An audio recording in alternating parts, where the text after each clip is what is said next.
Microplastics. Tiny microplastics smaller than 5 mm are everywhere on Earth. They pollute oceans, rivers, and our drinking water. These microplastics have a larger breakdown in landfills and coastlines. Humans aren't safe either. Microplastics enter our body through seafood, bottled water, and also the air we breathe. It causes neural disorder, brain, and hormonal diseases. Currently, detecting microplastics is a major challenge. Techniques like FTIR and Raman spectrography are very accurate, but meanwhile, they're expensive and require labs as well. Let's head on to Chinmay for cracking the problem. As Viral said, Raman spectroscopy and FTIR are lab dependent, costly, and time consuming. But our solution, Aqua Jyoti, is less cost, portable, and less time consuming. Our solution is hybrid ML based spectroscopy, in which we use fluorescence spectroscope for the detection of microplastic and ML for filtering it. Now over to Aditya. As the problem statement and idea is already discussed, let's discuss about the hardware part. First, the field engineer goes to the site and collects the samples. The collected sample is then filtered via glass membrane. Then the filtered sample is mixed with fluorescent needle dye. There are a few properties of fluorescent needle dye, and that is it exactly goes and binds with the microplastics. And when it is shined over the UV light, the fluorescent is emitted and it is detected by the spectrometer. We will be placing it in the black box. So why is it black? Means it increases the absorbance rate. So inside the black box, we will have a UV light which will be exhibiting in the 450 nanometer range. So when it falls on the fluorescent needle dye, it exhibits and it goes and falls on the spectrometer.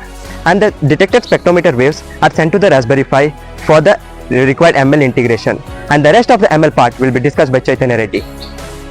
After the spectral data is captured to spectrometer, here the actual process of machine learning pipeline begins. First, the data which is captured by spectrometer need to be converted to model understandable format and feed forward to our hybrid model consisting of 6 different algorithms. Thus, working for the 2 common approaches. The first one is like false positive detection followed by a polymer classification. The 3 set of algorithms used for the false positive detection are 1D conform autoencoder, which detects the non-plastic signals and uses the reconstruction error as a parameter, and second one deep SVDD, which uses the output of the autoencoder and then it checks whether any non-plastic signals features is present in your plastics classified from the reconstruction error. Third one is like CAD, LightZBM.